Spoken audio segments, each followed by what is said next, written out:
National defence academy में girls भी allow होगी, ये कल बोला सुप्रीम कोर्ट ने अपनी जजमेंट में।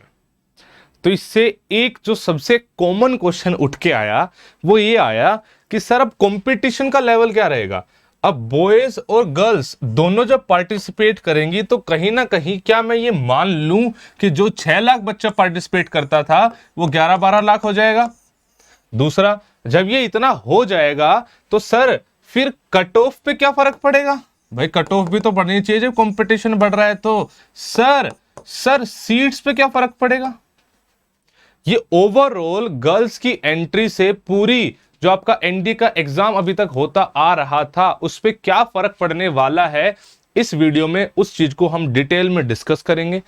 एक थोड़ा सा कॉमन वो भी चल गया है, बच्चे एक ओपिनियन भी बन गया कि सही है या गलत है। कुछ बच्चे इस फेवर के मतलब इसके फेवर में है, कुछ अगेंस्ट में है। ठीक है, तो सारी चीजें जान लेंगे कि कैसे क्या एक्चुअल सिनेरियो बैठ रहा है। देखो जी, सबसे पहले तो मेरी मानो मतलब मेरी जानना चाहो तो गर्ल्स की एंट्री अपनी सोसाइटी में एक प्रोग्रेसिव सोच की तरफ डायरेक्ट करती है कि हाँ भी we are moving towards equality.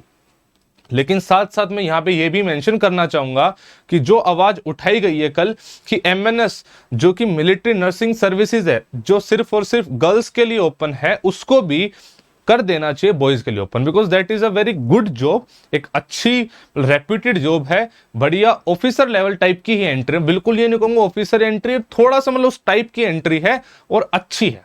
ठीक है, तो वहां भी आवाज उठनी चाहिए कि वहां बॉयज को भी एंट्री मिल जाए।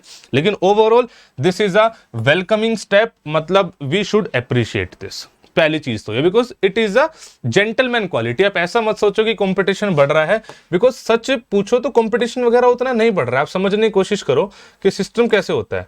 2007 में जब ये सेम चीज ग्रेजुएशन के बाद सीडीएस के लिए ओपन करी गई थी, तो पहली बात तो आप इस बात को समझो कि 2007 में जब ये चीज सीडीएस के लिए ओपन करी गई थी तो सीडीएस में जो पहले एग्जिस्टिंग सीट्स हुआ करती थी उसमें कमी नहीं करी गई थी। एक गर्ल्स के लिए अलग से सीट्स बनाई गई, जैसे मान लो आज के टाइम पे 35 के आसपास सीट्स है, ये गर्ल्स के लिए सीट बनाई गई। इन सीट्स पे ही गर्ल्स कंपीट कर रही थी और बॉयज एंड गर्ल्स की कट ऑफ भी अलग निकली। समझने की कोशिश करो इस चीज, कट ऑफ भी अलग निकलती है। तो मोटा मोटा क्या है कि प्लेटफॉर्म सेम है, एग्जाम सेम है, लेकिन दोनों अलग अलग सीट्स के लिए फाइट कर रहे हैं। समझो इस चीज को। एनडीए की ऑडियंस बढ़ जाएगी बिकॉज गर्ल्स ही पार्टिसिपेट करेंगी, लेकिन ये गर्ल्स कहीं भी बॉयज की सीट्स नहीं खा रही है। हमारी आर्मी में, हमारी फौज में आज भी ऑफिसर्स की कमी है। तो आप ये मत सोच के परेशान हो कि ऑफिसर्स और ज्यादा कम हो जाएंगे, ऐसा कुछ नहीं हो रहा है।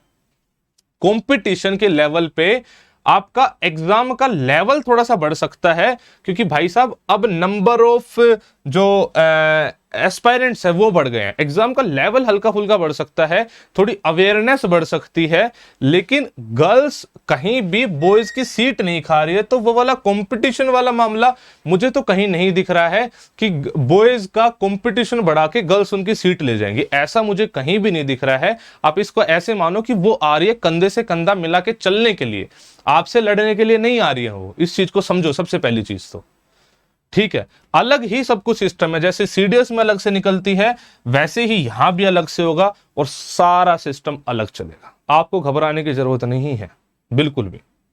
ठीक है, ये एक अवेयरनेस जरूर क्रिएट करेगा जिससे ज्यादा लोगों को एनडीए के बारे में पता लगेगा, ज्यादा लोग तैयारी करना चाहेंगे, तो नंबर ऑफ एस्पायरेंट्स बढ़ सकते हैं, उससे कंपटीशन बढ़ सकता है। लेकिन वो ओवरऑल सोसाइटी का फिनोमिना है, ना कि गर्ल्स की एंट्री की वजह से। आप ये समझो गर्ल्स नहीं खा रही हो उस चीज को। और कंपटीशन से अगर आप डर गए तो बच्चे फिर तो आप मर गए, ऐसे नहीं चलता है। समझो इस कॉम्पिटिटिव वर्ल्ड में आपके देखो 2 तरीके होते हैं। आप तो ऐसा कहना चाह रहे हो, किसी मूवी में मैंने सुना था कि 2 तरीके, हाँ 3 इडियट में सुना था भाई, फर्स्ट आने के 2 तरीके, या तो आप खुद बहुत पढ़ाई करो है ना, या आप दूसरे बंदे की पढ़ाई कम करवा दो। आप तो ये वाली चीज कह रहे हो। भाई साहब आपको तो अपनी एक सीट सिक्योर करनी है, आपके अपने खुद के एस्पिरेशंस हैं। भाई साहब आज 6 लाख बंदे दे रहे हैं, कल 11 लाख दे रहे हैं, आपको उस चीज से क्या फर्क पड़ रहा है। आप फाइट करो अपनी उस एक चीज के लिए। जो आपको चाहिए। अगर आप डिजर्विंग हो तो आपको मिलेगी। दिस इज कॉम्पिटिशन बच्चे, यही कॉम्पिटिशन है। हम सब इस कॉम्पिटिशन को फाइट करते हैं डे वन से, हर फील्ड में। वो है ना जिसमें वायरस बोलता है कि भागोगे नहीं तो पीछे रह जाओगे, तो आपको कंटिन्यूसली भागना ही है, इसमें कोई डाउट नहीं है। तो आप दूसरों को पीछे खींचने की कोशिश मत करो, आप खुद पे ज्यादा मेहनत करो। दूसरों के पीछे खींचोगे तो आप बनोगे चतुर्लिंगम 3 इडियट में, खुद पे मेहनत करोगे तो आप रणछोड़ बनो, रणछोड़ दास, समझ रहे हो? या फुंगसुक वांगडू जो बने साइंटिस्ट। तो ऐसा एक नेगेटिव माहौल क्रिएट मत करो, गर्ल्स आ रही हैं तो हमारा ये हो जाएगा वो हो जाएगा, नहीं, कुछ भी नहीं हो रहा है, सब कुछ बेहतरीन ही है। आपके कंपेनियन आपको मिल जाएंगे। इनफैक्ट ये होगा, एक ज्यादा पॉजिटिविटी के साथ आप अप्रोच करोगे, कुछ भी इसमें नेगेटिविटी मत स्प्रेड करो, बहुत ही बढ़िया तरीके से सब कुछ होने वाला है। कंपटीशन का लेवल गर्ल्स फर्क नहीं डाल रही है, अपनी अलग सीट्स के लिए लड़ेंगी, जैसे वो आज के टाइम पे सीट्स के लिए लड़ती है, आपके बीच में नहीं आ रही है, ठीक है? तो we should welcome this step. दूसरी बात, अभी इसको इंप्लीमेंट होने में थोड़ा सा टाइम लगेगा, ऐसा नहीं है कि इस वाले एनडीए से ही ये चीज इंप्लीमेंट हो जाएगी। जब तक मिनिस्ट्री ऑफ डिफेंस इसको पब्लिश नहीं करती है तब तक ये चीज लागू नहीं होगी। मिनिस्ट्री ऑफ डिफेंस अपनी नोटिफिकेशन निकालेगी, तब जाके क्लियरिटी आ पाएगी किस तरीके से क्या सिस्टम रहने वाला है इसमें, ठीक है? अभी जितनी नॉलेज है, जितना हमारा एक्सपीरियंस है, उसके बेसिस पे आपको चीजें शेयर करी जा रही है। मैं उम्मीद करता हूं कि आपको ये इंफॉर्मेशन पसंद आई है। चैनल को लाइक, शेयर और सब्सक्राइब जरूर करें, बिकॉज यहाँ पे नॉट ओनली कि ये वाली चीजें मैं बताता हूं, यहाँ पे मेरी कोशिश होती है कि डिफेंस का वन स्टॉप सॉल्यूशन ये आपको दे।